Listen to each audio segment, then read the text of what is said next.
Welcome to the Thrive TV show with Lauren Parsons, helping you boost your health, energy, and productivity. Hi there and welcome to Thrive TV show. My name is Lauren Parsons. I'm your host and wellbeing specialist, and I'm so excited to have Michelle Yandle with me today. Welcome, Michelle. Hi, thank you so much for having me, Lauren. Yeah, it's fantastic. So Michelle is going to share with us today amazing tips to help you be empowered in your eating, to help overcome cravings and feel fantastic. So I'm just going to tell you a little bit about Michelle. She is a health and nutrition coach, and she's on her way to becoming a clinical nutritionist with the Holistic Performance Institute. She's also an international speaker and a 3-time author with a focus on traditional diets for health and nutrition coaching for empowered eating. Now, Michelle has been featured her health advice in magazines such as the Healthy Food Guide New Zealand, Organic New Zealand, and Nadia magazine. She's also an author and ambassador for the Binin Retail Group and Nuzest New Zealand. And Michelle put out her TED Talk last year at TEDx Taranaki, or TEDx New Plymouth, I believe it is, Going Back, Moving Forward. And it's a fantastic talk. I just rewatched it again today and got even more out of it the second time around. So I highly recommend that you check it out, and the link for the TED Talk will be in the notes below. So we're going to dive straight in. I'm going to start off by just giving you a quick fire round, Michelle, so we can get to know you. So I call this my spots or stripes round. So can you share with me just one answer or the other? Spots or stripes? What do you prefer? Spots. Spots, nice. Okay, shower or bath? Bath. Okay, nice.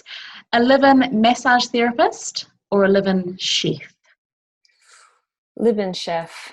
Oh, nice. Yeah, I wondered what you would answer on that one. Okay. I'm tired of cooking. Yeah, exactly. A month without your car or a month without the internet? Ooh, a month without my car, easy. Yeah, nice. Okay. Visit to the aquarium or visit to the zoo? Visit to the zoo. Okay, nice. Would you rather be a famous musician or actress? Ooh, famous actress. Okay, nice. Boiled or fried eggs or poached? Fried. Right, okay. Cake or chocolate? Ooh, chocolate for sure. Nice. Skiing or snowboarding? Snowboarding. Okay, great. And lastly, iOS or Android? iOS. Okay, nice. All right, so that just lets us get to know you a little bit. So just to tell us a bit more about your amazing background, tell me, what is it that got you started into helping people with nutrition? Well, actually, I used to be a school teacher. So I went from teaching children to teaching mainly adults about health and nutrition. I think it's more of an evolving into what I'm doing now in nutrition rather than what I was when I started. So when I started, it was all very standard.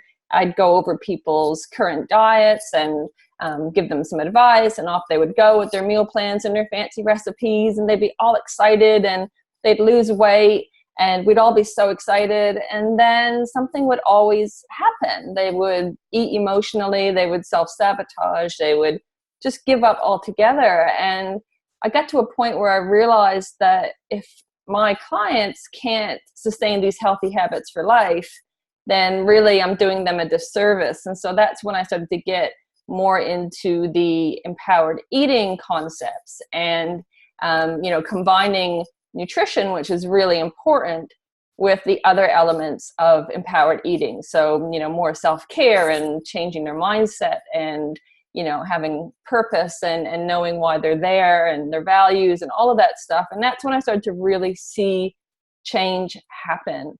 And that was really a relief for both of us. Yeah. Oh, fantastic. Yeah. And what I love most about you, Michelle, is I think we're so aligned in our philosophies and looking at the whole person, their mindset, being able to relax about food and really savor it and enjoy it and not have food control us, because we've both worked with a lot of clients that have been there, haven't we? Yeah. So tell me, what is it you love most about what you do now? I love the freedom that it gives people when they can feel great and increase their energy and boost their immune system, but also eat cake if they want. So, they no longer have to spend thousands of dollars on diets. And most importantly, they don't feel like a bad person if they have a cookie. And that's huge to me. And I love seeing that relief and that weight being taken off people's shoulders, that they're no longer bad if they eat certain foods. Yeah, fantastic. Now, your book is called The Empowered Eating Handbook. So what exactly is empowered eating? How do you define it? And what makes it so different from other eating healthy routines? So the Empowered Eating Handbook is really for all of those people who know what to do but just can't seem to make it happen. So those clients that were, doing the meal plans, doing the programs, but then falling off the wagon. These smart, intelligent women, they know what to do, but they're not doing it. And so it really revolves around this concept, which was handed down to me by my Indigenous Canadian ancestors. And that's this idea that health is more than just the body, but the mind, the spirit, and the heart as well. So the whole person. Mm-hmm. So the Maori here in New Zealand also have Te Whare Tapa Whā, which is a similar model for health. So it's worldwide.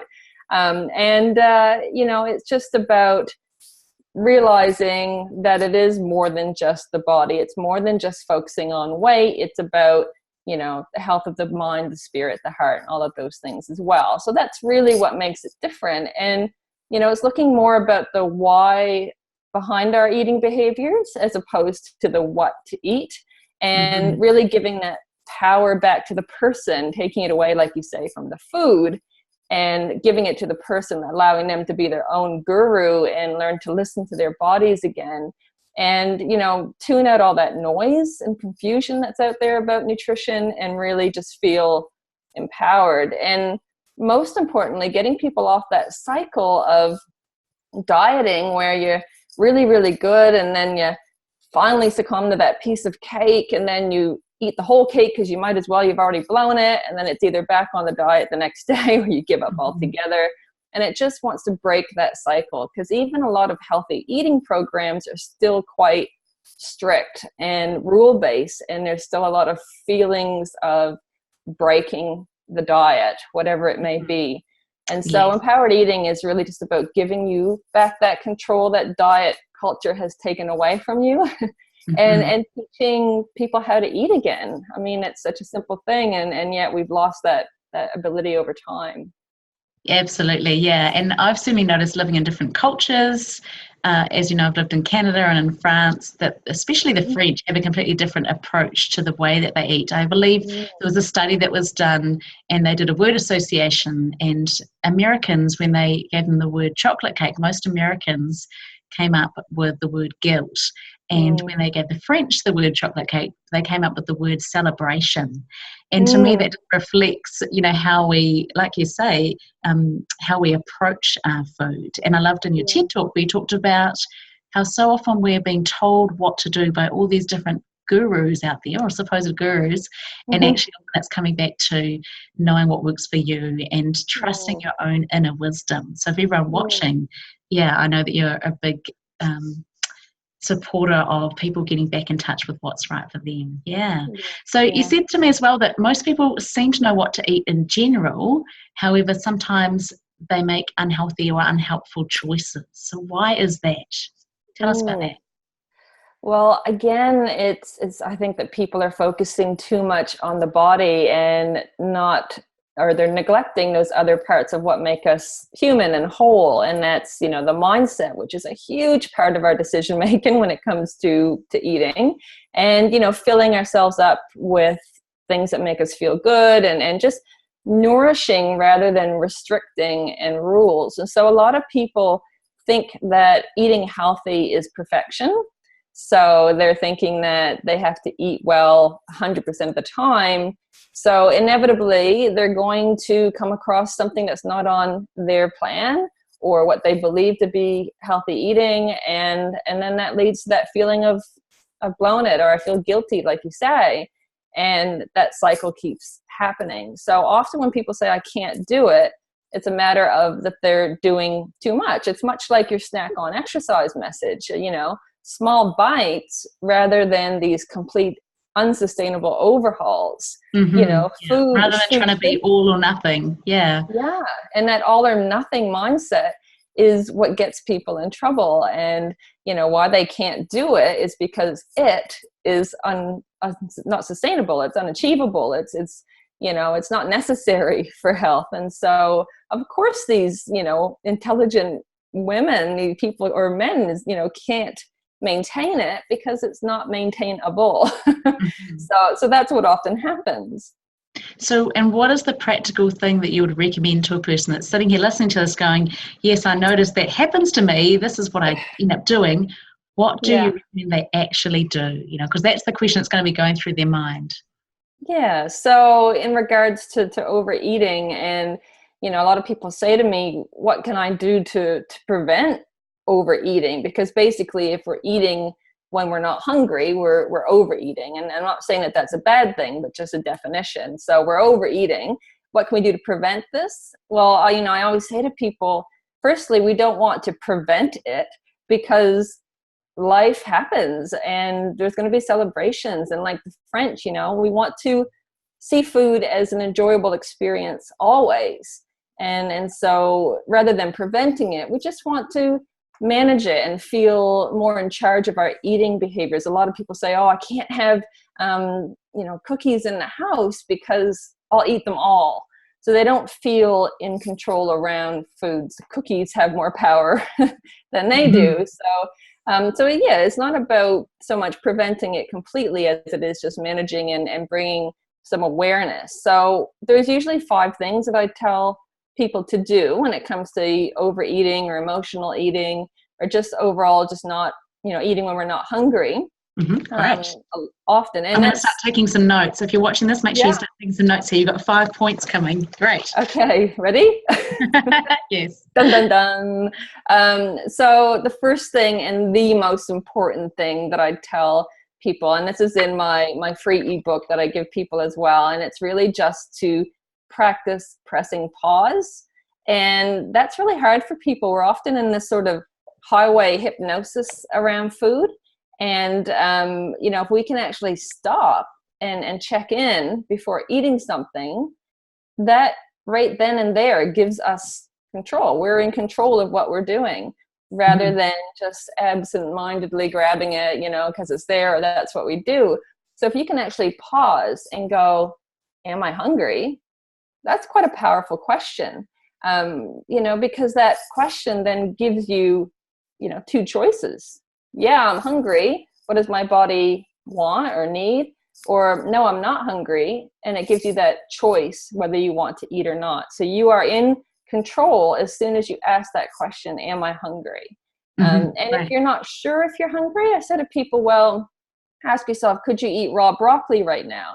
And if the answer is, oh, not really I really don't want some raw broccoli, or I don't really want a veggie or whatever, or a piece of fruit, I want chocolate cake, you're probably not hungry. It's more likely to be a craving. And so, that's something that I'll talk about in a moment. But if you can just pause and say, am I hungry? That's huge. So that's usually the first thing I tell people to start getting in a habit of doing. Great. The second thing is really just, again, reminds me of the French, and I have a French background as well. But it's just really to sit down to eat. It's such a foreign concept for many of us. We're eating on the go and we're busy, or we're at nighttime sitting in front of the TV and we're eating, which is very common. And it's not good or bad, but it just takes away that ability to tune in.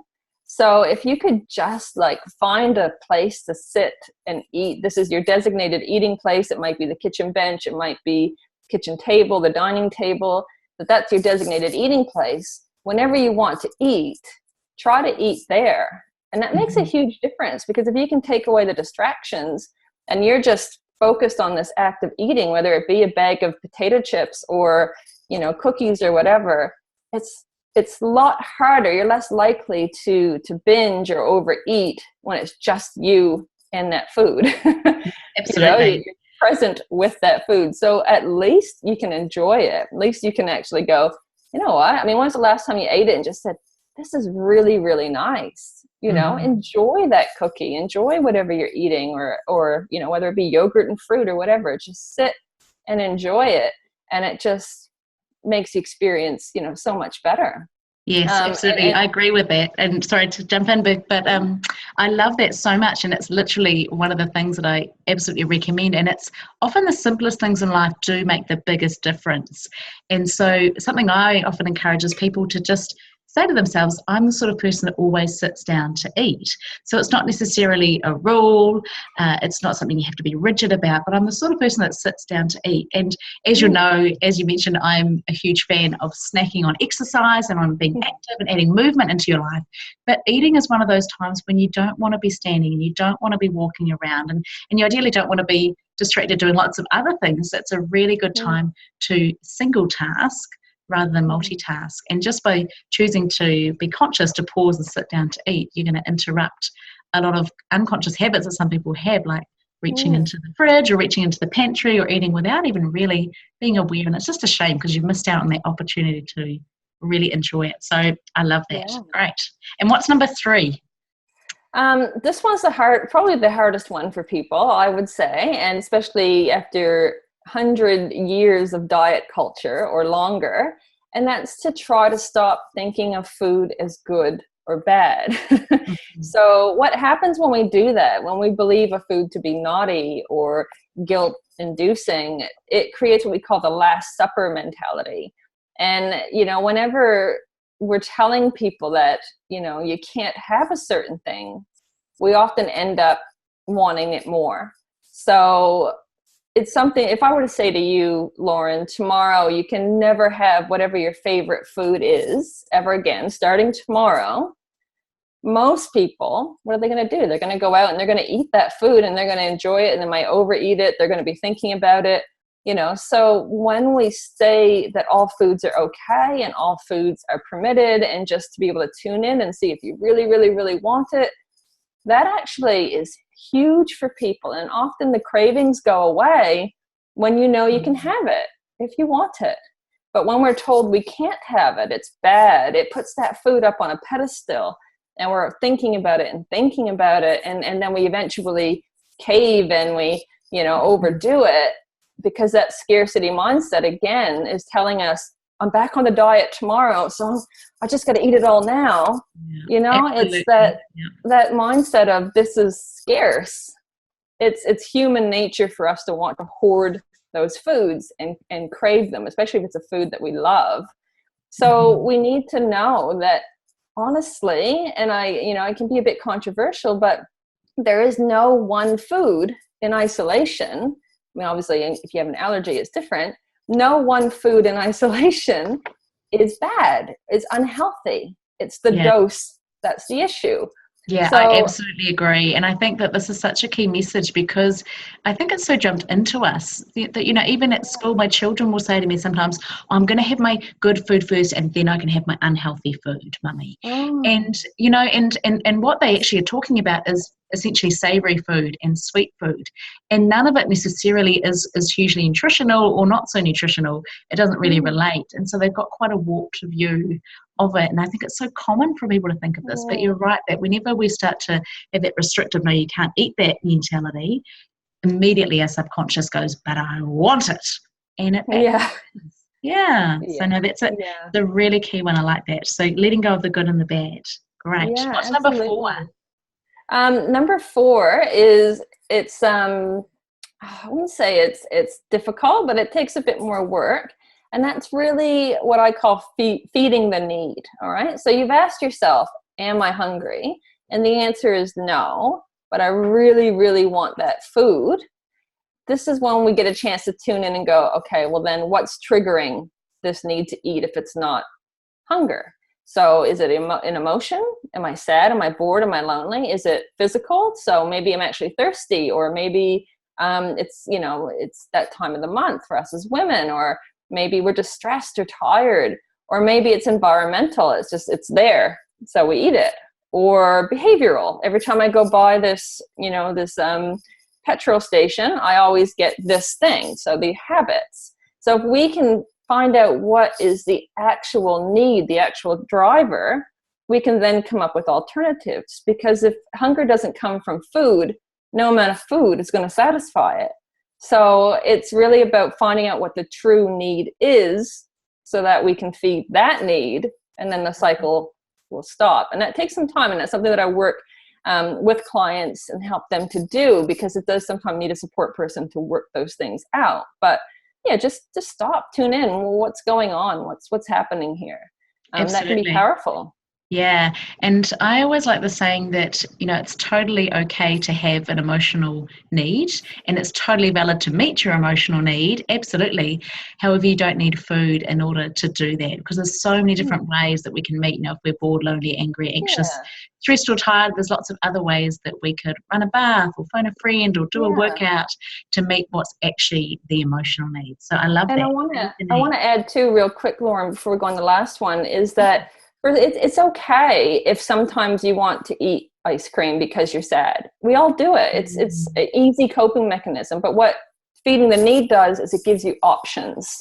Food's not the only option. It's like, actually, you know what? My body needs to call my sister and have a cry or whatever it is. So we wouldn't want emotional eating to ever be seen as bad. It's just one coping mechanism. We need more. Yes, I love it. Great. And what's number 5? Number 5 is to live the life you crave. So love it. When was the last time you did something that brings you joy? As women, we're so caught up in helping everybody else, we forget to bring joy into our lives.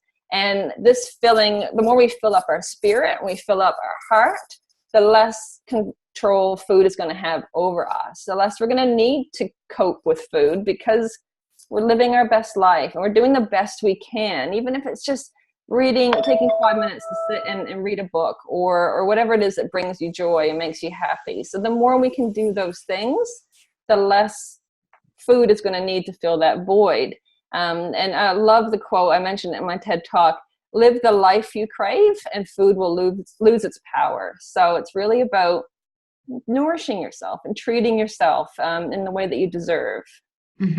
I love that. And that links back to your circle with those 4 areas and looking after your spirit and your heart. And absolutely. Oh, fantastic, Michelle. So that's so good. Thank you so much for your time and sharing your wisdom and expertise. I'm sure that people will come away with lots to think about and digest. So feel free to come back and watch this. Obviously, I encourage you all to go and watch Michelle's TED Talk. So it's called Going Back, Moving Forward, and you just share some beautiful stories in there and share some of your background, so it's beautiful. So can you also tell us, Michelle, where people can get access to your book? And I know you've got a 6-week course. Do you want to just tell us about that as well? Yeah. Well, since we talked, I've actually got 2 courses now. So if you just go to michelleyandle.com, there's an area there where you can look at what I have to offer as far as one-to-one coaching or my courses. There's 21 days of gentle nutrition, which is about the what, and then we've got the empowered eating course, which is about the why. So wherever you're at, there's something there for you. So just go to my website, and also there's that ebook that I mentioned around overeating that people can download on my website as well. Fantastic. I think that really covers it, because often we do focus so much on the what rather than thinking about the why. I often say there's only 2 things you really need to do around food. It's eat real food and eat mindfully, and that kind of covers that what and that why. So thank you so much for sharing with us today your knowledge and expertise around empowered eating. I'm certainly feeling very empowered right now. And I think I really love that it's just such a heartfelt message that, really your message connects with people, because it meets us where we're at, and it's down to earth and relatable and doable. It's not some sort of strict regime that's going to be so difficult we can never stick to it. And I really love that it's sustainable and long term. I know that you've had a transformational story which people can hear about in your TED Talk. So thank you so much again for all your time. And I will look forward to seeing everyone on our next edition of Thrive TV. Go out and be well and thrive. Thanks, everyone. Thank you for listening to the Thrive TV Show with Lauren Parsons. Visit thrivetvshow.com to access the show notes and discover our fantastic bonus content. And be sure to subscribe so you don't miss the next inspiring episode.